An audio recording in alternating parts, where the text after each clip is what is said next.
So the next very important moment in the rise of truly Nazi regime, not only dictatorship, not the disbandment of SA and the rise of SS, but the very, very important point, 1935, these are called Nuremberg Laws.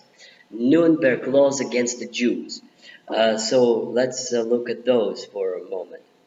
The cornerstone of these laws is the Jews are deprived of German citizenship. Uh, Basically, only people of what is defined Aryan lineage will be able to keep German citizenship. The Jews are no citizens anymore, and you had to be in 2 generations back. Grandmother, grandfather on both sides had to be German, not Jewish, in order to prove your Aryan German citizenship. By that, by the way, the paradoxical thing is that by that definition, Hitler was not a German. Hitler would be qualified as a Jew because one of his grandparents was a Jew. But you know, by his own definition, he was not. He was a Jew. But of course, that was not something that somebody looked at in those days. It was also not allowed to have either sex or marriage between Germans and Jews. So just if you have a Jewish girlfriend, that's not good enough. I mean, you could be arrested because that's a violation of the law. No contact whatsoever. Jews were basically allowed to exist.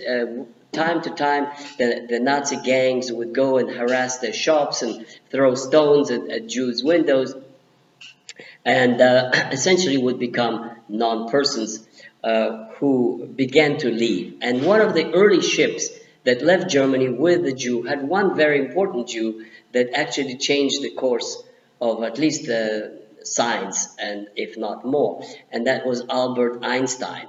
There's a photograph of him boarding the ship in 1933 or 34 on the way to London and then to America.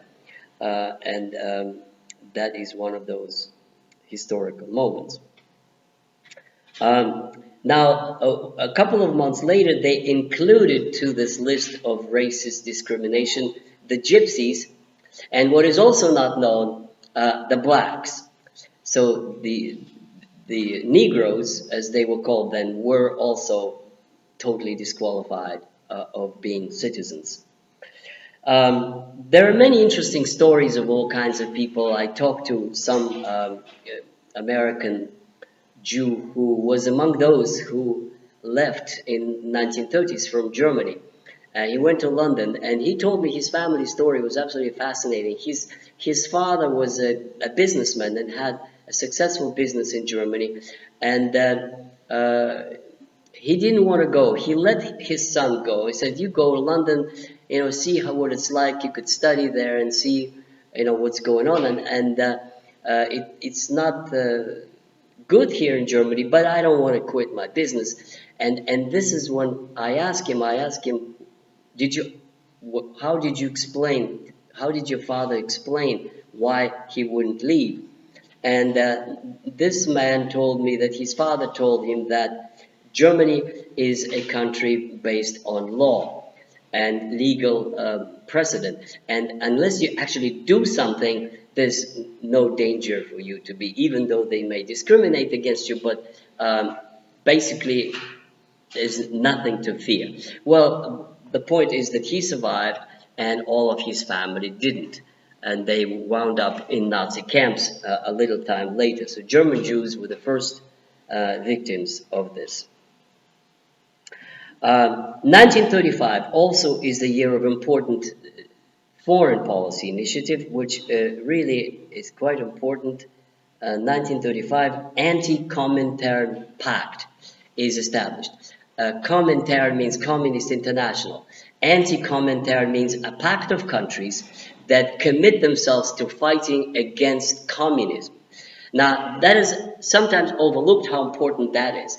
This is a signal to Western powers, to Britain, America, and France, first of all, that Hitler is not a danger to them.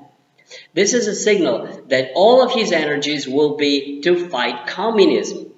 And Japan joins in, and Italy joins in.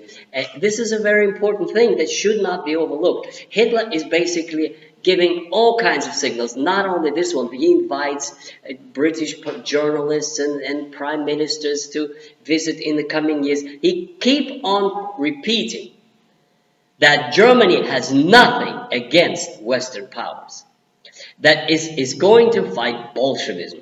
And that pleases many of them, as I mentioned before, among them the English king. That pleases a lot of elites in the West. Yeah, why not? I mean, let's keep Hitler as a kind of a dog on the leash who is going to keep Europe safe from communism.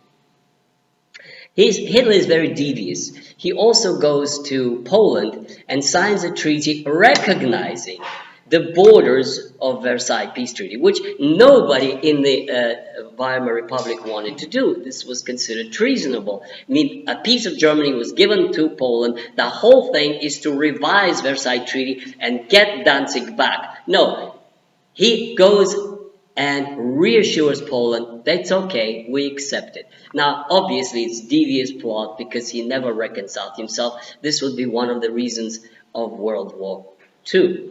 But that is this very clever, devious foreign policy that's designed to comfort the thoughts of those in the West who worry about Hitler and make it possible for him to consolidate his power and concentrate on industrial output. So now comes to Germany's, what exactly he's doing in domestic construction. And that is extremely successful. It shows that Hitler's promise is being fulfilled. He does put people back to work, and that partly explains why he is becoming extremely popular. So here are some data. If we take German industrial output of 1928 as a theoretical 100%, by 1933, it's down to 60, which means 40% of German industrial output is gone. It's shut down. 40% of industrial output and a third of working force, labor force. Okay. By 1939, which basically means it's 6 years, by 1939, it grows to 140. So it grows by 40% in comparison to 1928, and it grows 80% in comparison to where they were in the beginning of 1933, which basically means boom. It means a very fast reconstruction effort, which means there's no more unemployment. People are back to work, and everything goes up and up and up. The standard of living, the production, the factories are being built, the roads are being built, the famous German autobahns are being built. Porsche is one of the great engineers who invents new cars. And one of the most popular ones is a Volkswagen. And its more popular version for the elite is the Porsche, which is basically original was one car with the engine in the back. Essentially, Germany goes through an economic miracle, but let us not forget that it's exactly at that same time that Soviet Russia is doing the same. Stalin is building factories, not by capitalist private enterprise, by state action. And, believe it or not, the United States is doing the same. President Roosevelt launches a massive industrial project, putting people back to work because America is suffering from massive unemployment after the crash of 1929. So in that context, Hitler is not doing anything extraordinary. In a democratic country in the United States, Roosevelt is doing state-sponsored industrial recovery.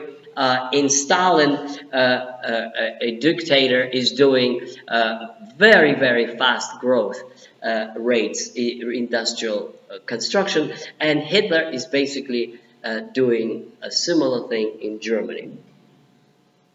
So let's stop at this. To sum up, by 1939, Germany is a major, most powerful industrial power in Europe. It is slowly and steadily restructuring its army that is secretly being armed. New research is being done. New weapon systems are being developed, partly in the Soviet Union. It is posing as a country that recognized Versailles Peace Treaty, wants peace and cooperation, especially with Britain, a reconciliation with France, a reconciliation with Poland, and all its anger is supposedly against the Bolsheviks. This is how we come to the era of appeasement that would explain the beginning of World War II.